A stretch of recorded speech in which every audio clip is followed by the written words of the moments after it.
Chaos erupts inside a bustling diner as a young boy collapses to the floor, his breath shallow, his skin rapidly paling while stunned customers freeze in confusion. No one rushes forward. No one bends down. People simply stare, uncertain, hesitant, secretly hoping someone else will intervene. Even as the boy's condition worsens, whispers spread faster than concern, and assumptions form quicker than action. Yet amid the panic, one waitress, ignored by many moments earlier, feels a pull stronger than fear. She pushes through the crowd, her instincts sharpening as she kneels beside the child. In that instant, she realizes something everyone else missed, and time is running out. Hours before panic swept through the diner, the day had begun like any other.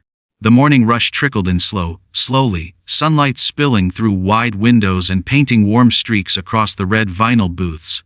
Staff moved with practiced rhythm, carrying trays, refilling mugs, and offering polite smiles that rarely received more than distracted nods in return. Among them was the black waitress who had long grown used to being overlooked.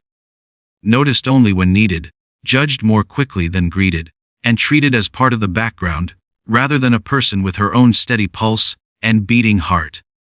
Still, she moved with quiet discipline, using each shift as a chance to prove herself in ways she shouldn't have had to. At the same time, a mother and her young son entered the diner, searching for a peaceful morning together. To anyone watching, they seemed perfectly ordinary. The boy slid into the booth with the carefree energy of someone too young to worry about the weight of the world.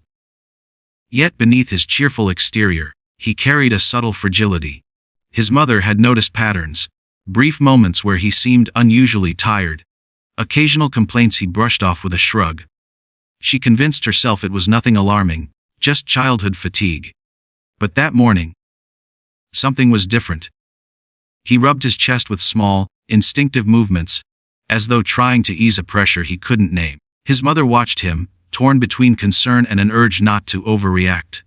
Around them, customers laughed, servers hustled, and life moved with its usual hum. No one paid attention to a boy showing small signs that would later replay in a mother's memory with painful clarity. For now, everything still felt manageable, but these quiet moments were the final breaths of normalcy before everything shifted. As the minutes passed, the boy's subtle discomfort began weaving itself into the rhythm of the diner, almost unnoticed. He shifted in his seat with unease, his movements growing slower, his posture losing its earlier liveliness. His mother watched him carefully now, her instincts whispering warnings she didn't want to acknowledge. She offered reassurances through gentle gestures, hoping that calmness might steady whatever was unsettling him. But the boy's eyes, once bright with morning excitement, had begun to dull, losing some of their spark as an invisible weight pressed upon him. Around them, life continued with indifferent momentum. A group of regulars debated loudly at a nearby table, their attention fixed on trivial frustrations.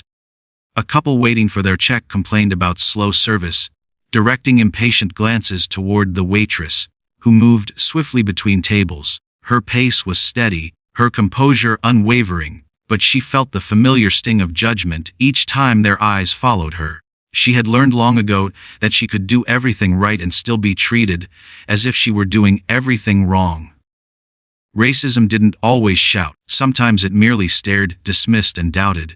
Still she kept moving, offering the same attentiveness to every table, even those who barely acknowledged her existence.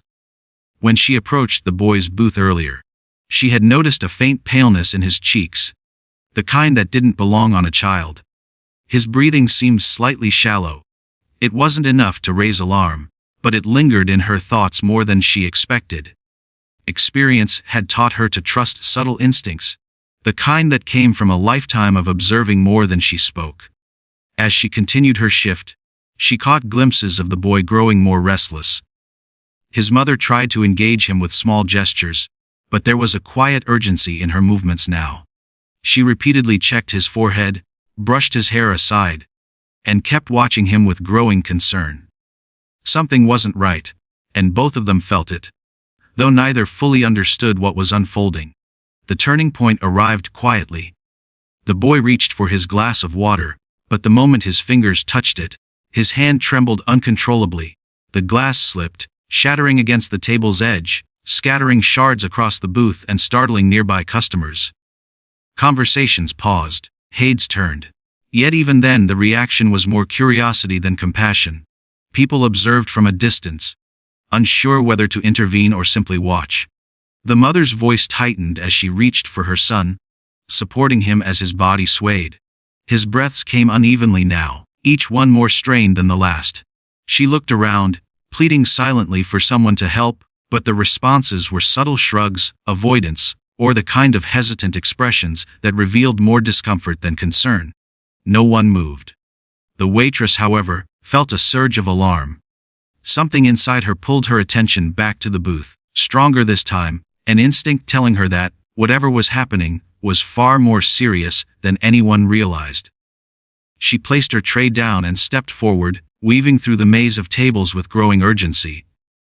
Just as she reached the booth, the boy's strength failed entirely. His body slumped, his eyes rolled back, and his mother's breath caught in her throat. The child collapsed from the seat, slipping onto the floor in a limp, terrifying motion. Gasps erupted across the diner. Chairs scraped backward, but everyone remained frozen, held back by uncertainty, fear, or the quiet assumption that someone else, someone more qualified, should act first, accept her. Without hesitation, the waitress rushed to the boy's side, kneeling beside him. And as she did, she realized instantly that this was no ordinary emergency. Something critical had been missed, and it was now up to her to stop the situation from spiraling beyond saving. The moment the waitress knelt beside the boy, the entire energy of the diner shifted. Panic rippled through the air, but she pushed it aside, focusing only on the child's shallow breaths and the unsettling stillness creeping through his small frame. His skin had turned a worrying shade of pale, and faint tremors moved through his body, signs she recognized from emergency situations she had witnessed before. She gently tilted his head, assessing his airway, noticing the rapid rise and fall of his chest, far too fast, then suddenly far too slow. His breaths came in broken fragments, as if his body were losing the strength to sustain even that basic rhythm. Around her, the crowd thickened. Customers stood at a distance, forming a hesitant circle. Some whispered anxiously, others recorded on their phones, but none moved forward. Their reluctance pressed against her like a heavy wall, the quiet reminder that people often hesitated to trust someone like her with something so critical. Yet she acted without expecting anyone's permission. She had no time to question her own capability, and even less patience for those who questioned it for her. The mother hovered above them, trembling with fear, torn between terror and hope. She clutched at her son's shoulders with desperate confusion, unable to steady her shaking hands. The waitress placed a reassuring hand on the mother's arm, grounding her without a single word, then turned her attention back to the boy. She recognized the signs of severe distress, something systemic, something escalating, and her instincts screamed that the window for preventing catastrophe was closing fast. She called out for someone to alert emergency services, her voice steady and commanding. A few customers blinked as if waking from a trance, finally moving with urgency. Meanwhile, she remained at the child's side, monitoring every breath, every faint pulse. When his chest suddenly stilled, a chilling silence swallowed the room. It was the kind of silence that left people suspended between fear and disbelief. The waitress did not hesitate. She immediately initiated life-saving measures, her hands moving with the precision of someone fueled by both training and instinct. Sweat gathered on her forehead, but her focus did not waver. Each second carried the weight of a life hanging in the balance. In that moment, she was no longer invisible, no longer the overlooked employee, blending into the routine noise of a diner. She became the only person who understood just how close the boy was to slipping away. And she was determined not to let that happen. The wail of approaching sirens finally broke through the suffocating tension inside the diner. Yet even as relief washed over the room, the waitress continued her steady, unwavering efforts to keep the boy conscious. His breaths were faint, fragile, as though the slightest pause might pull him beyond reach. She stayed grounded beside him, counting each shallow rise of his chest, refusing to let fear steal her focus. The mother stayed close, clinging to the faint stability the waitress provided, Her eyes filled with a mixture of terror, gratitude, and disbelief at how quickly the world had shifted. When paramedics rushed through the doors, they immediately recognized the severity of the situation. What they found was a child in critical distress, and a woman who had held the line long enough for them to take over. They worked quickly, stabilizing him with practiced hands, and within minutes he was lifted onto a stretcher and rushed toward the ambulance. The mother followed close behind, but not before turning back to the waitress with an expression that carried every emotion words could never contain. As the ambulance disappeared down the street, the diner fell into a heavy, reflective silence. Customers who had once hesitated now felt the weight of their inaction. Some stared at the floor, others exchanged uncomfortable looks, confronted by the truth that fear, bias, or uncertainty had kept them frozen while a child's life slipped into danger. The waitress, drained yet steady, stood slowly, feeling exhaustion settle deep into her bones. She hadn't acted for recognition. She had acted because a boy needed help. But the contrast between her courage and the crowd's stillness echoed through the room like a quiet revelation. Later, news from the hospital confirmed the boy would recover. The mother returned to the diner days later, not for a meal, but to express a depth of gratitude that could only be carried in quiet, heartfelt gestures. The waitress listened, humbled, knowing that the moment she stepped forward had changed more than one life. And as customers reflected on what they had witnessed, who acted, and who didn't, they were left with a question that lingered, far beyond the walls of the diner day.